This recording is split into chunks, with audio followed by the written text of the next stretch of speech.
नमस्कार मैत्रिणींनो, स्वागत आहे तुमचं आजच्या व्हिडिओमध्ये।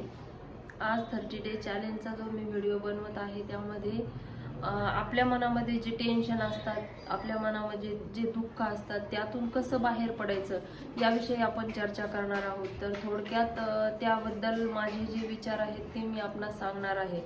तर 30 डे चॅलेंजच्या व्हिडिओमध्ये मध्येच थोडासा गॅप पडला, काल परवा व्हिडिओ आला नाही। माझी तब्येत ठीक नसल्यामुळे मी व्हिडिओ बनवू शकले नाही, त्यामुळे तुमच्या सर्वांची मी माफी मागते। तर कोणी सुंदर लाईन म्हटली आहे की खोकर पाने का मजा ही कुछ और है, खोकर पाने का मजा ही कुछ और है, रोकर मुस्कुराने का मजा ही कुछ और है, रोकर मुस्कुराने का मजा ही कुछ और है। हार तो जिंदगी का एक हिस्सा है, हार तो जिंदगी का एक हिस्सा है, क्योंकि हार कर जीतने का मजा ही कुछ और है। आपण म्हणतो की आपल्या आयुष्यामध्ये आपल्याला अपयश मिळतं, यश मिळत नाही। मी खूप प्रयत्न करत असते परंतु मला त्यात यश मिळत नाही।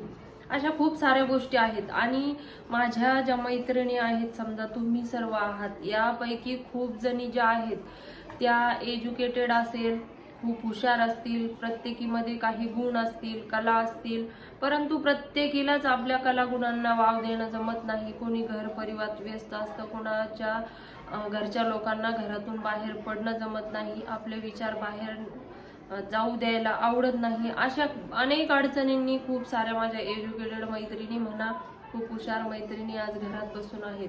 परंतु त्या मैत्रिणींसाठी मी सांगेल की आपण निराश अजिबात व्हायचं नाही। की शिक्षण जर आपण केलं तर नोकरीच मिळाली पाहिजे असंही काही नाही, परंतु आपल्या जीवनामध्ये जर आपण एक सुखी संसार जर स्थापन केला, सुखी संसार जर आपण जगत आहोत, समाधानी संसार जर आपण जगत आहोत, तर त्यापेक्षा यश कोणतंच मोठं नाही। कारण आपल्या जीवनामध्ये सर्वात महत्त्वाची गोष्ट जी आहे ती म्हणजे यश आणि समाधान। तर यश तर आपल्याला मिळालं, आपल्या घरामध्ये आपण सुखी आहोत, आपले लेकरं सुखी आहेत, आपला नवरा सुखी आहे, आपला पूर्ण परिवार सुखी आहे, यापेक्षा मोठं यश कुठलंही नाही।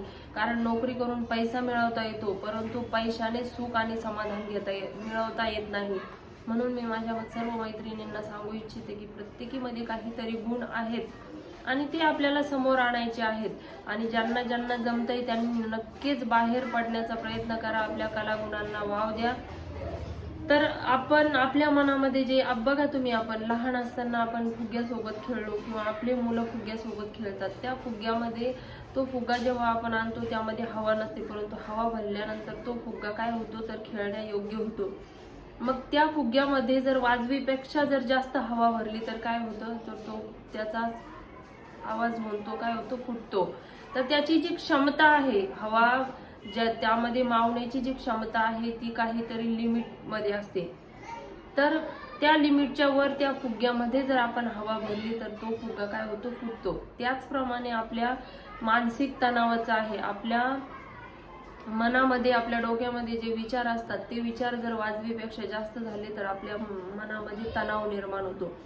मग तणाव निर्माण झाल्यानंतर आपलं जीवन काय होतं तर एक कुठेतरी असं डिस्टर्ब लाईफ चालू होते की आपलं आजूबाजूला खूप साऱ्या चांगल्या गोष्टी घडत असतात, खूप सारे चांगले प्रसंग असतात, परंतु आपण ते एन्जॉय करू शकत नाही। का की आपल्या मनामध्ये आपलाच विचार चालू असतो। आपल्याला आजूबाजूला जे लोक आहेत, जो आनंद आहे, ज्या काही गोष्टी आहेत त्याचा उपभोग आपल्याला घेता येत नाही। म्हणून काय करायचं आहे, आपले जे टेन्शन आहे ते थोडेसे दूर करण्याचा प्रयत्न करायचा आहे। काय होतं की डोकं तर समजा कितीही टेन्शन झालं तर डोकं तर फुटत नाही, परंतु माणूस काय होतो तर डिस्टर्ब व्हायला लागतो आणि हळूहळू सुखातून माणूस निगेटिव्हिटीकडे चालत जातो। आणि सर्रास लेडीजमध्ये हे प्रमाण जास्त असतं, कारण घरात बसून विचार करणं हे लेडीज जास्त करतात। कारण माणसांचं कसं असतं, बाहेर काम असतं, बाहेर गेल्यानंतर चार लोकांना भेटणं, चार लोकांत बसणं उठणं, त्यामुळे त्यांचे कुठेतरी टेन्शन दूर होत असतं। परंतु बऱ्याचशा माझ्या ज्या मैत्रिणी आहेत त्यांच्या बाबतीत असं होत असेल की आपण जे आपल्या डोक्यामध्ये जे सकाळपासून जे विचार असतात ते संध्याकाळपर्यंत तसेच असतात। म्हणून प्रत्येकीने काय करायचं आहे तर त्या विचाराला कुठेतरी सोडून देण्याचा प्रयत्न करायचा आहे। मग आपली एखादी मैत्रीण आहे किंवा आपल्या जवळची एखादी व्यक्ती आहे त्या व्यक्तीसोबत आपण आपलं जे दुःख आहे ते आपण शेअर करू शकतो, त्या व्यक्तीला आपण आपली अडचण सांगू शकतो. मग कुठे काय होतं की आपण आपली अडचण त्या व्यक्तीला सांगितल्यानंतर आपल्या मनावरचा जो ताण आहे तो थोडासा कमी होतो आणि मन हलकं होतं. जरी आपण त्या व्यक्तीजवळ थोडंसं रडलं तरी पण काय होतं, आपण रडलं म्हणजे आपण कमजोर आहोत असं नाही, परंतु अश्रू जे जातात त्या अश्रूतून काय होतं तर आपलं मन हलकं होत असतं. म्हणून आपल्या जवळची जी मैत्रीण आहे, जी व्यक्ती आहे, तिच्याजवळ आपण आपलं दुःख सांगितलं गेलं पाहिजे. आणि ज्यांना ज्यांना शक्य नाही, काही लोकांना आवडत नाही, आपल्या ज्या पर्सनल गोष्टी असतात, आपल्या ज्या प्रायव्हेट गोष्टी असतात त्या इतरांना सांगायला आवडत नाही. मग अशा लोकांनी काय करायचं आहे तर स्वतःचं दुःख स्वतःला सांगायचं आहे, स्वतःच त्या गोष्टीचा विचार करायचा आहे. एखाद्याला गाणं ऐकायची सवय असेल तर त्याने गाणं ऐकायचं, एकांतात बसून रडता येत असेल तर रडायचं, परंतु मन हलकं होईल असं काहीतरी केलं गेलं पाहिजे. जर आपल्याला ध्यान करायची सवय असेल, बघा तुम्ही ध्यान हे रोज केलं गेलं पाहिजे. भले तुम्ही जास्त वेळ करू नका, पण आज 5 मिनिटं, उद्या 10 मिनिटं, 15 मिनिटं, बस 15 मिनिटं जरी तुम्ही रोजचं ध्यान केलं तरी आपला जो 24 तासाचा जो दिवस आहे तो अत्यंत रिलॅक्समध्ये जाणार आहे.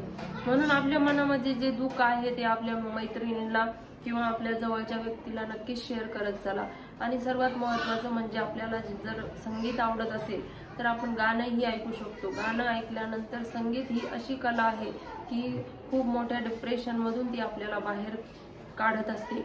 म्हणून आपल्याला सवय पाहिजे, ज्या आपल्या आवडीनिवडी आहेत त्या जपायला पाहिजे, कारण आपल्या आवडीनिवडी आपणच जपणार आहोत. म्हणून प्रत्येकीने दुःखातून म्हणा किंवा कोणत्याही मानसिक तणावातून बाहेर येण्याचा प्रयत्न करायचा आहे. तर आजच्या व्हिडिओमध्ये मी इतकंच. सर्वांना श्री स्वामी समर्थ.